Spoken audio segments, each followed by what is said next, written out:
حشام پور سے 2-3 میل دور ایک گاؤں ہے، رشید آباد۔ آج اسی گاؤں کا قصبہ قصہ سناتے ہیں۔ کئی سال پہلے کی بات ہے، یہاں ایک کپڑے بننے والا رہتا تھا۔ سب اسے بائی سلیمہ کہہ کر پکارتے تھے۔ نام تو ان کا سلیم احمد تھا، مگر وہ سلیمہ کے نام سے مشہور تھے۔ بائی سلیمہ بڑے اچھے آدمی تھے، کبھی جھوٹ نہیں بولتے تھے، کسی کو ستاتے نہ تھے۔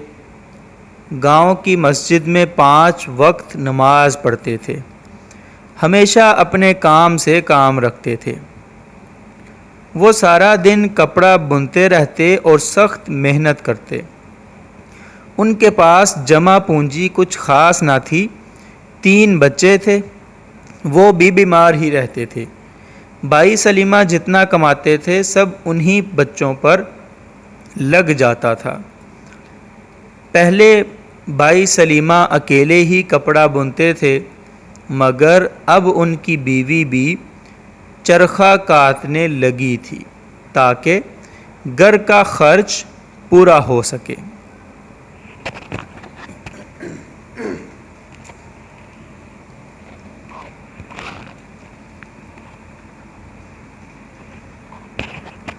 البتہ یہ سچ تھا کہ بچوں کی دیکھ بھال کے دوران انہیں کام کرنے کا زیادہ وقت نہ ملتا تھا۔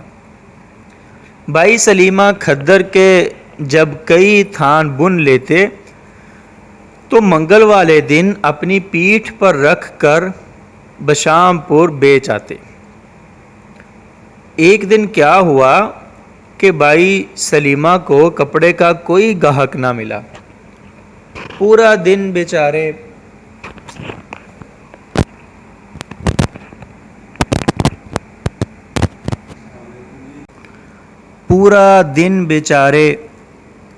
کپڑوں کے تھان سر پر رکھے پھرتے رہے۔ آخر شام ہو گئی۔ ایک دکاندار نے ان کے کپڑے دیکھے، لیکن اس نے اتنے کم دام لگائے کہ جس میں بائی سلیمہ کی لاگت بھی نہ نکلتی تھی۔ مجبور ہو کر انہوں نے اپنے تھان اٹھائے اور واپس گھر کی جانب چلنے لگے۔ راستے ہی میں مغرب کی اذان ہو گئی۔ قریب کی ایک مسجد دیکھ کر بائی سلیمہ وہاں نماز پڑھنے چلے گئے۔ نماز پڑھ کر بائی سلیمہ نے خوب دل لگا کر دعا مانگی اور مطمئن دل کے ساتھ رشید آباد کی طرف چل پڑے۔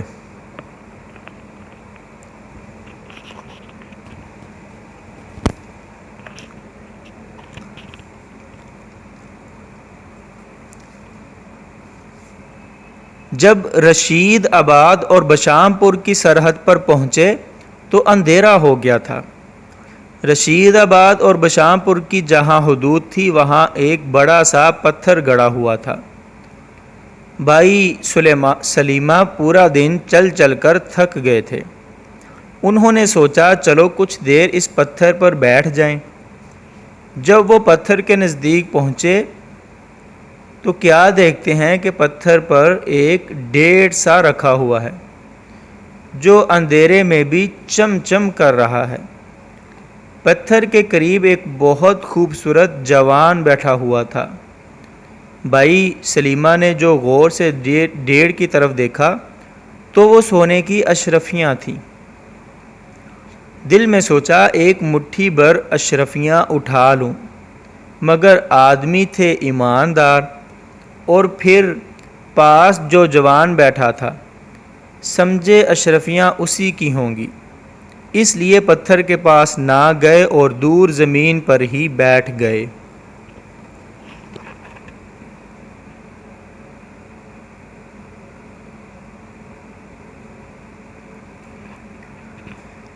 جوان کچھ دیر تو چپ رہا، مگر پھر بائی سلیمہ کی طرف دیکھ کر مسکرا دیا۔ کہنے لگا، بھائی سلیمہ دیکھتے کیا ہو، جتنی مرضی چاہے اشرفیاں لے لو۔ بھائی سلیمہ کچھ خوش ہوئے کچھ پریشان کہ اس جوان کو میرا نام کیسے پتہ ہے، مگر پھر اشرفیاں اٹھانے بڑھ ہی گئے۔ گٹھڑی میں تو پہلے ہی تھان بھرے ہوئے تھے۔ بھائی سلیمہ نے اپنے کھدر کے کرتے کے دامن میں جتنی اشرفیاں آ سکتی تھیں لے لی، پھر سوچا اپنی ٹوپی میں بھی بھر لوں، مگر ٹوپی بہت بوسیدہ تھی۔ جیسے ہی اس میں اشرفیاں ڈالیں ٹوپی پھٹ گئی، ساری اشرفیاں چھن چھن کرتی زمین پر بکھر گئیں۔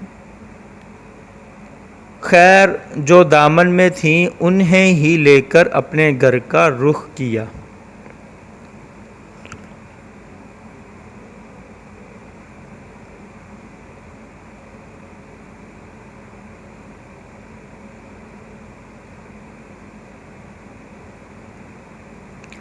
گاؤں میں پہنچے تو ڈر کے مارے ادھر ادھر دیکھتے جاتے تھے کہ کوئی دیکھ تو نہیں رہا۔ گھر پہنچے اور اپنی بیوی کو الگ بلا کر کہا، یہ لو اور جلدی سے انہیں کسی مٹکی میں چھپا کر رکھ دو۔ بیوی نے جو اشرفیوں کا ڈھیر دیکھا تو اس کی آنکھیں کھلی کی کھلی رہ گئیں۔ جٹ سے جا کر ایک مٹکی لائی اور اشرفیاں اس میں ڈال دیں، لیکن بار بار پوچھتی جاتی تھی کہ سچ بتاؤ یہ اشرفیاں کہاں سے آئیں؟ کہیں چوری تو نہیں کی؟ ارے خدا سے ڈرو، یہ کیا سب پکڑے جائیں گے؟ یہ کیا کیا سب پکڑے جائیں گے؟ بیوی نے جب بہت پوچھا تو بھائی سلیمہ نے حقیقت بیان کر دی۔ اتنے میں مسجد سے عشاء کی اذان ہونے لگی۔ بھائی سلیمہ مسجد چلے گئے اور نماز پڑھ کر کئی منٹ سجدے میں پڑے رہے۔ پہلے تو اس نعمت پر شکر ادا کیا، پھر عہد کیا کہ اس دولت کو صرف اپنے لیے نہیں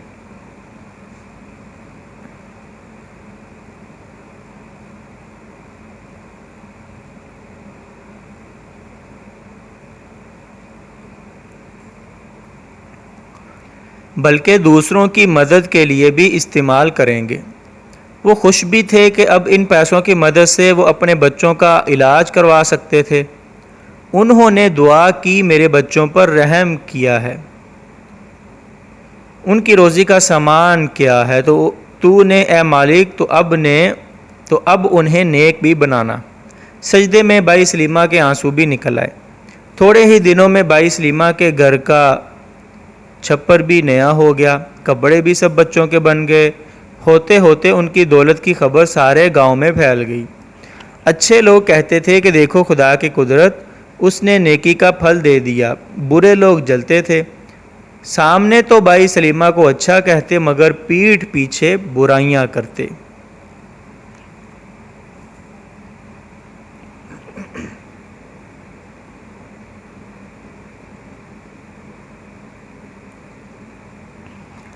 اسی گاؤں میں ایک بنیا بھی رہتا تھا، نام تھا اس کا دینو۔ اس کے پاس بہت پیسہ تھا، بیوی مر چکی تھی، ایک ہی بیٹی تھی جس کے لیے اس نے بہت سا پیسہ جمع کر رکھا تھا، لیکن اس کا پیسوں سے دل نہ بھرتا تھا۔ اس کی کپڑوں کی ایک دکان تھی، وہ کسانوں کو ادار پر کپڑے دیتا اور اپنے کھاتے میں جو دام چاہتا لکھ لیتا۔ اس نے بھائی سلیمہ کے بارے میں سنا تو ایک دن باتوں باتوں میں بھائی سلیمہ سے پوچھ لیا کہ اشرفیاں کہاں سے ملی تھیں۔ بھائی سلیمہ نے بتا دیا۔ اس نے سوچا چلو میں بھی اشرفیاں لینے چلوں۔ ایک دن وہ بھی رشید آباد اور بشام پور کی سرحد پر پہنچ گیا۔ اندھیرا چھا رہا تھا، اسے پتھر پر واقعی اشرفیوں کا ایک ڈھیر رکھا نظر آیا۔ پاس ہی ایک ڈراؤنی سی شکل کا بوڑھا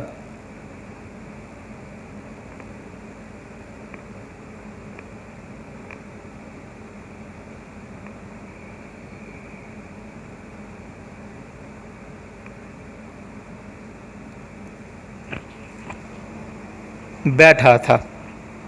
اسے بوڑھے سے ڈر تو لگا، لیکن لالچ کے ہاتھوں آگے بڑھتا رہا اور ایک ہی جھٹکے میں بوڑھے کو مار مار کر بے ہوش کر دیا تاکہ اشرفیاں چھین سکے۔ اپنے رویے پر اسے افسوس نہ تھا، بلکہ اشرفیاں حاصل کر لینے کی خوشی تھی۔ وہ اپنے ساتھ ایک بڑا سا تھیلا بھی لے کر آیا تھا۔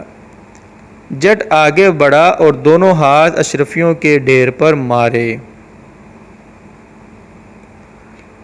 ہاتھوں کا اشرفیوں پر پڑنا تھا کہ ایسا معلوم ہوا جیسے کسی نے اس کے ہاتھ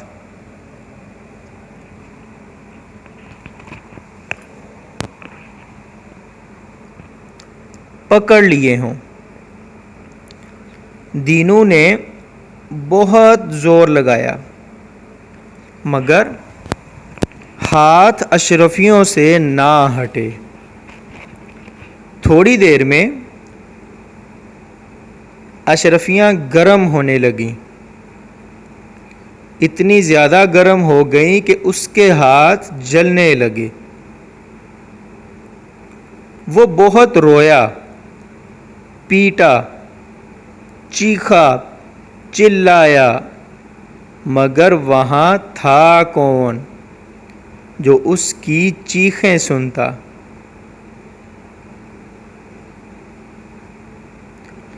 کچھ ہی دیر میں اشرفیاں گرم ہو کر پگھل گئیں اور اس کے ہاتھ اسی نرم سونے میں پڑے رہے۔ چیختے چیختے آخر کار وہ مر گیا۔ صبح جو ادھر سے مزدور اور کسان گزرے تو انہوں نے دیکھا بیچارہ بنیا مرا پڑا ہے، دونوں ہاتھ جلے ہوئے ہیں اور پاس ہی اشرفیوں کی شکل کے گول گول پتھروں کا ڈھیر لگا ہوا ہے۔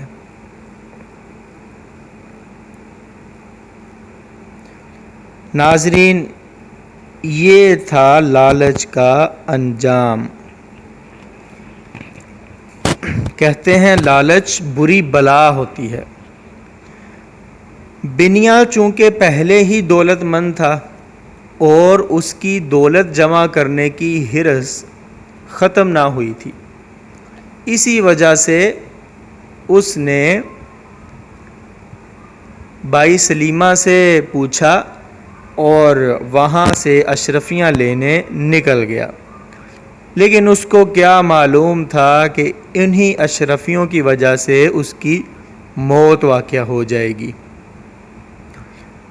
دراصل ہوتا یوں ہے کہ انسان جب کسی چیز کی لالچ کرتا ہے تو اس کے اندر اس کو حاصل کرنے کی جستجو پیدا ہوتی ہے، اور وہ اس کو حاصل کرنے کے لیے کچھ بھی کرنے کو تیار ہو جاتا ہے، اور اس کے لیے باری سی باری قیمت بھی اٹھاتا ہے۔ بنیا چونکہ لالچی تھا، اس نے سب سے پہلے اس بوڑھے کو مارا، جو اس کی سب سے پہلی اور بڑی غلطی تھی۔ جب بائی سلیمہ اشرفیاں لینے آیا تھا تو تب ایک خوبصورت نوجوان بیٹھا ہوا تھا۔ وہ کیونکہ لالچ میں نہیں آیا تھا اور اس کے دل میں لالچ آئی بھی تھی، لیکن اس نے اس کو ختم کر دیا، اور اسی نیکی کی وجہ سے اللہ تعالیٰ نے اس کو ان اشرفیوں سے نوازا۔ جبکہ بنیا جس کے پاس پہلے ہی اتنا مال تھا، وہ بائی سلیمہ کی طرح غریب نہیں تھا، پھر بھی اس نے مزید کی لالچ کی، اور اسی لالچ میں اس نے اس بوڑھے کو بھی مار دیا۔ حالانکہ وہ بوڑھا مرا نہیں ہوگا، وہ اللہ کی طرف سے کوئی بھیجا گیا فرشتہ ہوگا، لیکن اس نے اپنی لالچ میں اندھا ہو کر اس کو مار دیا اور اشرفیاں حاصل کرنے کے لیے آگے بڑھا، اور اس کا انجام کیا ہوا کہ وہ اپنی قیمتی جان سے ہاتھ دھو بیٹھا۔ تو ناظرین، لالچ بری بلا ہے۔